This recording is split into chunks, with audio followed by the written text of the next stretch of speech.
మీరు ఎంతమందికి డివైస్ గుర్తుంది? ఇది ఏఐ పిన్, ఇది human AI pin. Apple developers Apple నుంచి బయటకు వెళ్ళిపోయి ఈ యొక్క స్టార్టప్కి పెట్టేసి ఈ హ్యూమన్ ఏఐ పిన్ అయితే తయారు చేశారు. ఇంతకుముందు టెక్నిక్స్లో కూడా ఇది ఒకసారి మీకు చూపించాను. అండ్ ఇది ఎందుకంటే ఎవరైతే ఫోన్స్కి అడిక్ట్ అయిపోతుంటారో, ఫోన్ స్క్రీన్ దీనికి డిస్ప్లే అయితే ఉండదు. ఇది కాకపోతే డిస్ప్లే ప్రొజెక్ట్ చేస్తుంది. మీకు ఏదైనా మెసేజ్ వచ్చినా ఇట్లాంటి ప్రొజెక్ట్ చేస్తూ ఉంటుంది. అండ్ మీకు దీనికి ఫింగర్ గెస్చర్స్ కూడా ఉంటాయి. ఫింగర్ గెస్చర్స్ కూడా మనం యూజ్ చేయొచ్చు. కాకపోతే డిస్ప్లే ఒక్కటే ఉండదు.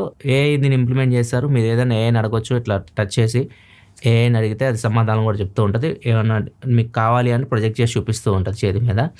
డివైస్ కొద్దిగా ఇంట్రెస్టింగ్ అనిపించినప్పుడు $699 పెట్టారు. చాలామంది కొన్నారు కూడా దీన్ని. తర్వాత ఇది అంత సక్సెస్ అవ్వలేదు. బాగా నెగిటివిటీ వచ్చేసింది. ఇది సరిగ్గా లేదు, దీనివల్ల ఉపయోగం లేదనేసి. తర్వాత దీని సేల్స్ కంప్లీట్ పడిపోయినాయి.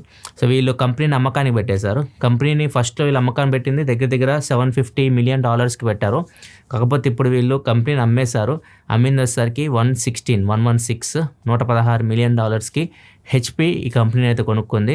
హెచ్పి ఏఐ పిన్ ఇట్లాంటివి అయితే తయారు చేయదు. సో వాళ్ళు ఏదైతే వీళ్ళు ఏఐ డెవలప్ చేశారో ఆ ఏఐని మేము మా ప్రింటర్స్లో 3D ప్రింటింగ్ వాటికి యూజ్ చేస్తామని చెప్పేసి హెచ్పి చెప్తుంది. అండ్ ఈ డివైస్ ఎవరైతే కొన్నారో రీసెంట్గా ఎవరైనా కొంటే February 27th వరకు ఇది పనిచేస్తే వీళ్ళు సాఫ్ట్వేర్ సపోర్ట్ కూడా ఏమి ఇవ్వరు. February 28th నుంచి కంపెనీ కంప్లీట్ క్లోజ్ అయిపోతుంది. సో ఇది అసలు ఏం పని చేయదు. డివైస్ కూడా పని చేయదు. ఉన్న వరకు రన్ అవుతూ ఉంటుంది.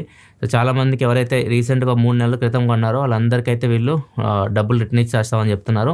పాతగా ఎవరైతే కొన్నారో ఫస్ట్లో కొన్నారు కదా, సో వాళ్ళకైతే డబ్బులు రిటర్న్ ఇవ్వట్లేదు. సో వాళ్ళు కూడా మా డబ్బులు మాకు రిటర్న్ ఇవ్వండి అని చెప్పేసి వాళ్ళు కూడా కోరుతున్నారు. మరి చూడాలి ఏమైతే.